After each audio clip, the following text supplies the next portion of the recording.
یہ نہیں کہا نماز پڑھو گے تو ہم قبول کریں گے، نہیں، اگر قبول کرنے کے لائق ہوگی تو قبول کریں گے، روزہ رکھو گے اگر خلوص سے رکھو گے تو قبول کیا جائے گا۔ کہیں پروردگار یہ نہیں کہہ رہا ہے کہ تم روزہ رکھو ہم قبول کریں گے، تم نماز پڑھو ہم قبول کریں گے، لیکن جب مرحلے دعا پہ بات آئی تو پروردگار کہہ رہا ہے تم مجھ سے دعا مانگو ہم تمہاری دعا کو قبول کریں گے۔ صلوات پڑھنے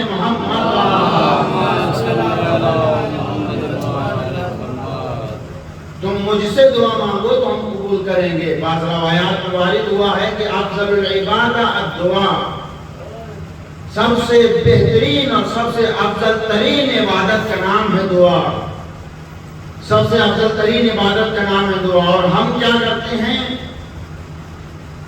کہ نماز پڑھی اور اس کے بعد جتنی جلدی ہو سکے بس مسجد سے بھاگ لو، گویا کہ جو مسجد میں کانٹے لگے ہوئے ہیں زیادہ دیر بیٹھے گا تو چبھیں گے۔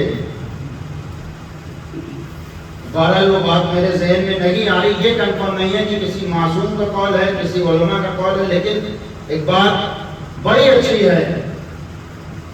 کہ انسان نماز پڑھتا ہے اور جب نماز ختم ہو جاتی ہے تو انسان چاہتا یہ ہے کہ جتنی جلدی ہو سکے اتنی جلدی مسجد سے بھاگے، مصلی کو لپیٹے اور اس کے بعد نکل جائے۔ یہ ایسے ہی ہے کہ جیسے ایک انسان کسی کے دروازے پہ کھڑا ہو جائے اور دق الباب کرتا رہے، کھٹکھٹاتا رہے، اب جیسے ہی کھٹکھٹا رہا اسے پتہ چل رہا ہے کہ اب دروازہ کھلنے والا ہے، جب دروازہ کھلنے کا وقت آتا ہے تو ہم بھاگ جاتے ہیں۔ بے نہیں یہی عالم ہے، انسان نماز پڑھتا رہتا ہے لیکن جب دعا کی قبولیت کا وقت آتا ہے تو انسان مصلی کو لپیٹ کر کے، اور ہم نے دعا کی اہمیت کو نہیں سمجھا۔ اور بعض افراد ہمارے یہاں ایسے مل جائیں گے کہ جو کہتے ہیں مولانا کیا کریں اتنی دعائیں مانگتے ہیں قبول ہی نہیں ہوتی۔ دعا کا مفہوم کافی وسیع ہے، کئی مجلسیں حقیقت یہ ہے کہ بلا کسی مبالغے کے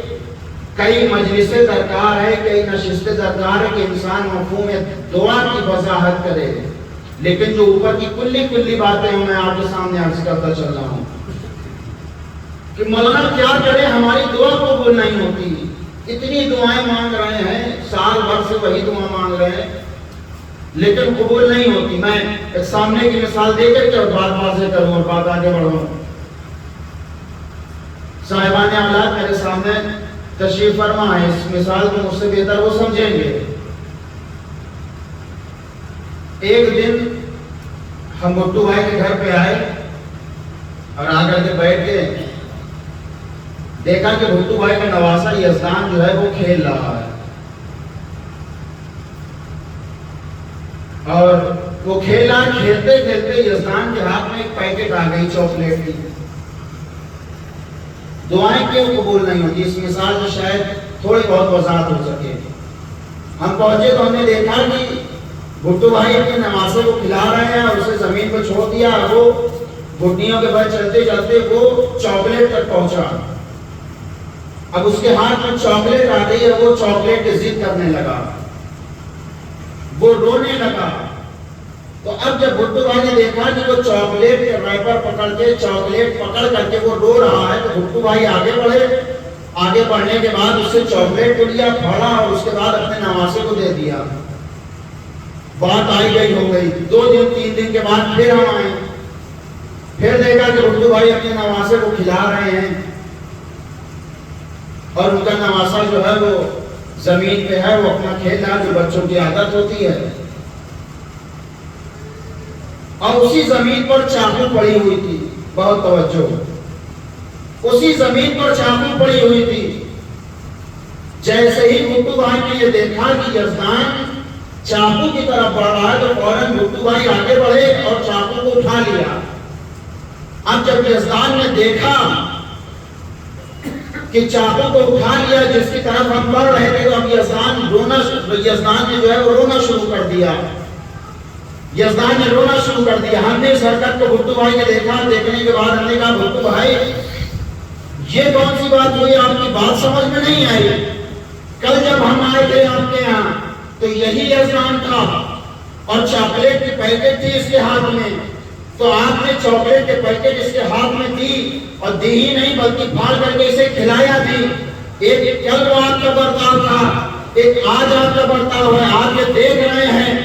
کہ چاقو کی طرف بڑھ رہا ہے، چاقو اس کے ہاتھ میں دے دیتے، بچے کو کیوں رلا رہے ہیں؟ بلٹو بھائی کہیں گے مولانا صاحب آپ سمجھے ہی نہیں، ماجرا کیا ہے؟ کل جب یہ چاکلیٹ کی طرف بڑھ رہا تھا تو اس چاکلیٹ کو کھانے میں، اس چاکلیٹ کے ریپر کو لینے میں یزدان کے لیے کوئی نقصان نہیں تھا، اسی لیے ہم نے وہ چاکلیٹ یزدان کے ہاتھ میں دے دی۔ اب جب یہ یزدان آج چاقو کی ظاہری جو ہے وہ چمک کو دیکھ کر کے اس کی طرف آگے بڑھ رہا ہے، وہ یہ نہیں سمجھ رہا ہے کہ اگر ہم چاقو لے لیں گے تو ہمارا ہاتھ کٹ جائے گا، چونکہ وہ بچہ ہے، وہ مصلحتوں کو نہیں جانتا۔ میں بڑا ہوں تو میرے اوپر فرض یہ بنتا ہے کہ میں چاقو سے لے لوں، میں چاقو سے لے لوں۔ نہیں، یہی معاملہ ہے، ہم نادان ہیں، ہمیں آگے کیا ہونے والا ہے اس چیز کا علم نہیں ہے، لیکن ہمارا جو معبود ہے وہ اعلیٰ کل شیء قدیر ہے، وہ تمام چیزوں کا جاننے والا ہوتا ہے، اسے یہ بات پہ آئی نہیں اور بہت اچھے طریقے سے معلوم ہوتی ہے کہ کب کہاں کس بندے کو کس چیز کو عطا کرنا ہے اور کب اس چیز سے اس چیز کو سلب کر لینا ہے۔ اس سوال پر